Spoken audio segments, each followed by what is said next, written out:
And good day. This is the Eye of the Storm podcast with the weekly update for the S&P 500 being recorded on Saturday, June the 22nd, 2024. Well, as I started with, I was representing the NASDAQ. I really was expecting a little bit more volatility in the markets due to the size of that June 21st expiration. And as it got actually up to Friday, the amount increased to where in the SPX, it was over $1 trillion, over $1 trillion. So it was pretty big. And so all the volatility that I could see really happened within the first hour of trading on Friday. We did see some periods where I felt that positions were being monetized, and that released a bunch of delta and gamma in the market, but then everything adjusted, and the market tended to, after the drop, pull all the way back, and not all the way back up to the highs, but pull up substantially, and then just basically trade in a box, trade sideways until the expiration actually occurred. Now, starting here, just to do some review on, as I normally start with, I do a quick review of what that big picture, and I'm starting here on the weekly, and I believe it's just the three-year weekly. Yes, just the 3-year weekly chart. What I'm counting is a primary fifth wave up, and within that primary fifth wave are going to be 5 waves of intermediate degree, and they're going to be labeled here in the yellow, 1, 2, 3, 4, 5. So we've only completed 1 and 2, remain in the process of an intermediate third wave. Well, what's going to be inside that intermediate third wave? And that is going to be 5 waves of minor degree, of which we have 1 and 2 complete, and we're inside the minor 3. What's inside that minor 3? 5 waves of minute degree, and this is where we start to tighten it up a little bit. So we have minute 1, 2, 3, and 4, and possibly I've now completed that minute fifth wave, which would then in turn complete that minor third wave. Why haven't I marked it? Let me just move on and I'll explain. So we're inside minute wave 5, and that puts us inside again. If I bring this down and I take a look at, let's just take a look on the daily chart. We take a look at the daily chart and we see there's minute wave 4, we're in minute 5, which will have 5 waves of minuet degree, 1, 2, 3, 4. Again, could be complete, but I'm not certain. And I'm going to break it down one more time. Take a look at the 4-hour chart, open this up, and now look inside. And do we have 1, 2, 3, 4? We're inside minuet wave 5 of minute wave 5 to complete that minor wave 3. Now, inside this, we're inside the minuet wave 5, and we have 1, 2, 3, 4, and I mark this as complete for the 5. Why am I not putting that up there? I'm going to break it down and go down to the hourly chart and open that up, because what I look for is 5 waves down on the hourly chart to give me some conclusive evidence that that upside move is done. And I don't have it yet. Now we're inside the cash market, and at best, this is all corrective, as long with this. So I'm like, wow, what do we got going on here? Let me break it down. Let's take a look at the 15-minute chart. 1, 2, 3. Okay, so what do we got going on here? A, B, C, kind of a running, a little bit with an irregular. Or is this A, B, that's a C? Nope, that doesn't fit. So we've got 1, 2, 1, 2, 3, 4, 5. A, B, C, D, E.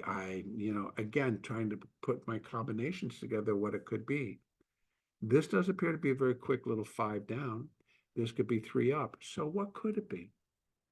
1, 2, 3, A, B, C, 4. Strange as it is, a little bit of an irregular, strange as it is. And then we're coming down again to put in the next leg. Now, this combined, when we're looking for 5 down, just does not cut it. So the SPX cash market is leaving open all the potential that this could just be a small 4. Let me go back out again. This gets moved up to here. Instead of a 5, this is the alternate now. Instead of a 5, we put the 3. And this is all a 4. And maybe the 4 is done there. And then we did this, and maybe we go like this. So this all remains open. I'm labeling it because here, this really does 1, 2, 3, 4, 5. It really does look like it's done. Cash basis, future basis, look like it's done. But I don't have enough evidence, strong evidence, that that's the case. So I'd have to conclude that it's possibly wave 3, 4 comes in over here, we go back up. Now I would move that over, and we would put that there, and we'd be looking at the possibility of getting here and here. Now, let me just do that.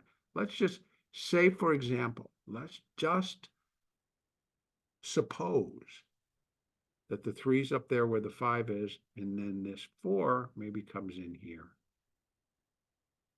Not looking for a tremendous amount of additional move, but wave 1 to wave 5, potential, not saying this is what it is, potential. We turn, we go up to 55.20, new all-time high for the cash. Up to 55.62, new all-time high for the cash. Getting above wave 3, all fits. So when we get 5 waves up, it'll fit like a charm. Now, here in this minuet wave 5, we have surpassed 54.66, which was the 1.618 measurement. So I'm taking that off right now. We want to clean that up. And we don't need to leave that there because it's been exceeded and does not necessarily suggest that we're going to go all the way up to here, which is 56 this time around. Again, we're looking for this 5 within the minuet wave 5. And at best, we're done. Second best, we've got 3 or 4 and 1 more rise up to do before it's done. So I think it's kind of a trade-off. And again, the volatility was more evident over in the NASDAQ than it was here in the S&P, even though that SMCI, super microcomputer, is in the S&P. It's far enough down where the weighting isn't as strong as the weighting, say, in NVIDIA, or the weighting in Apple, or the weighting in Microsoft. So Microsoft did not get hit as hard as one would think. In fact, Microsoft closed up $4 with Friday's expiration. Now, was that just because they wanted to see 450? Maybe. No, for sure. So again, unfortunately, we need to see some additional days of trading here into how the market truly is coming out of Friday's expiration. Are they long and happy? Are we now looking towards the quarterly expiration, which is June the 28th, next Friday? Even though the bulk of positions came off last Friday, did a lot of that get rolled out to June the 28th in terms of the SPX, in terms of the Qs, in terms of the spiders, in terms of a lot of the underlying? Possibly. Again, portfolio adjustments can be made. We might see a lot of window dressing next week because we want to get the highest level because it needs to balance out on what they're showing to their customers. I don't know. That's what we kind of witnessed in the past sometimes. A lot of window dressing, exiting one, being in the other. And we might see that again. So again, considering that I was really hoping that we're done and that we can get back to more normal moves rather than boxy moves, particularly in the NASDAQ. But the S&P also can get into its little range, doesn't break it, and doesn't really produce any decent trading. So when a market tends to just bounce between a couple of points there, and it's range bound and box like, it's like, well, you're not telling me anything other than you're in a box, and the market is indecisive. So here we are playing the waiting game yet again, believing that maybe we had a shot that we're going to continue. So what can I look and say about what I'm looking for next week? if I'm just looking at this cash market, it is not really producing the downside that I would like to see to give me confirmation that that high, which was on Thursday, is done, completes this move. And that was just above 5,500. Then the market came back down below, and that could have been nothing more than expiration, being that I believe the call wall was at 5,500. So with that being the case, it just let them get all that 5,500 strike cleaned up. And now maybe the call wall is being shifted up to 56 or 55.50. I don't know. I have more on data on that again on Monday morning. But there's that possibility. And that's kind of why we're just kind of sitting around doing this. If I could see a cleaner, and not this big ABC right in the middle of what should be a cleaner 5, and it more defined, it just is not necessarily giving us that cleanliness that I look for here. Not in the S&P. And in the NASDAQ, possibly, but not in the S&P. So I'm leaving it all open. That 5, just because I can count the 5. But there's a possibility that this 3 goes up here, this 4 comes over here, and we do go back up. Okay? So I'm going to change. I'm going to leave that right there for right now. A break below that level, then this is out. And I put it back. And if I get the clarity in the move, then this goes back over to here, or at least over to there. And we've been looking for continuation to the downside. That's the cash market, not looking all that convincing right now. So we got to let it trade. Moving averages, they're not all that seriously bad. Pulling out to the daily, still heading up, still heading up, still heading up, still heading up. A little bit going flat, but still all in alignment to continue to go up. That's the cash market. Let's go take a look at the futures market, see what we got. Back out on the daily. Going to go back out here, still same thing, right? There's the primary wave 5 coming up. That's where it started. 1, 2, 1, 2, 1, 2. 3, 4. We remain in minute wave 5 coming up out of all that. Let's go straight down to the 4-hour chart. Open it up. And here we have, I can open it up inside, right? So we have minute wave 5 coming up. It's going to have 5 waves of minuet. 1, 2, 3, 4. We're in minuet wave 5. And open that up. And here we have 1, 2, 3, 4, 5. In the futures market, sure, it fits nice and clean, right? We look at that. 1, 2, 1, 2, 3, 4, 5 of 3, 4, 1, 2, 3, 4, 5 of 5. In the futures market, it looks a whole lot cleaner, a whole lot better. Now, what's it look like coming off? To an hourly. Let's take, 30-minute. Nope, I want the hourly. Let's take a look. Let's open it up. 1, 2, 3. See, now that looks a little bit cleaner. We get an A, B, a little bit like an irregular possibly, but this looks like kind of a 3. So it still is very confusing all right in here, even though I can go probably 1, 2, 3, A, B, what happens after all this? A, B, C, B, 1, 2, 3, 4, 5. Confusing. Okay? It just kind of great start and then chop. Hourly chart, unconvincing. So I need more trading to really kind of work this through. It just is not convincingly clear. Even though we came down, great.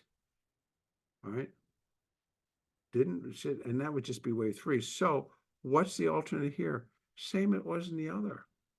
1, 2, and then we have 1, 2, 3, 4, 5. I gotta work that out again. 1, 2, 1, 2, 3, 4, 5. 1, 2, 3. if I had, I'd have to put the 3 up there, and I don't remember how I got it up there before. Internally, 3, 4, 1, 2, 3, 4, 5. The 3 could go up there. It'd be a stretch. I'm telling you, seriously, in my world, it kind of would be a stretch to put the 3 up there and then put the 4 over wherever this is going to come in, leaving us that possibility that we have one more leg up. But there it is. The possibility is there. Even if we're saying inside this 5th wave, I got 1, 2, 3, 1, 2, 1, 2, 3, 4, 5. I mean, it just gets real sticky, folks. It gets real sticky and much more difficult, much more difficult. So I need to leave all of this open with the potential that this is just a 4, and it would be this 4. And we're going to go up again, and we have levels up here. But again, if I had to move this over and then move this, let's just take that out. Now, if I left it in for, and what tends to clean up that 5 is if this was 3, 4, and we're in the 5, and that's 1, 2, 3, 4, and then we got the 5, and look what happens. The 5 is, this was 55.89, that high was 55.88. So wave 1 equals wave 5 at 55.89. It basically hit it on the nose. That's a factor for like, okay, wave 5, wave 5, wave 5, minor 3. But then I get this. So we can give the benefit of the doubt that the market's going to clean this up early. And either we go sliding down, where I can get a clean 5 in here somehow, or we just kind of go nuts. I mean, I've even taken it over and looked at it on the line chart. And if I'm opening it up, it's like, come on. Well, it's not really telling me very much. Not very much at all. It could be at best 1, 2, 3, 1, 2, and then it drop down into 3, possible. So it's kind of junky right now. Looking for more. So I can put some definition around what we're going on right now. So the S&P is very inconclusive, both the cash and the futures market. Inconclusive. Let's see what happens next week. And even the beginning of the week should set the tone. Again, we have that quarterly expiration next Friday. And then the following week, we have the July 4th holiday coming in. It comes on Thursday. So again, even though it's toward the end of the week, I would say a lot's going to be done up until July 3rd, and then everybody's taking July 4th and 5th off. So we get into this momentum stops. Everything stops. Having a holiday in the middle of last week on the biggest expiration that we've seen in a long time cuts everything off. It appeared. We're going to get ready to maybe do that again week after next. All right. That's where I'm going to draw this to a close here, leaving it that I believe we need to see more, at least here in the S&P, to put some clarity around where are we? Do we have one more leg up, or are we done and we're now going to make it clear with a stronger leg down? All right, the next Elliott Wave daily update will be on Monday, June the 24th.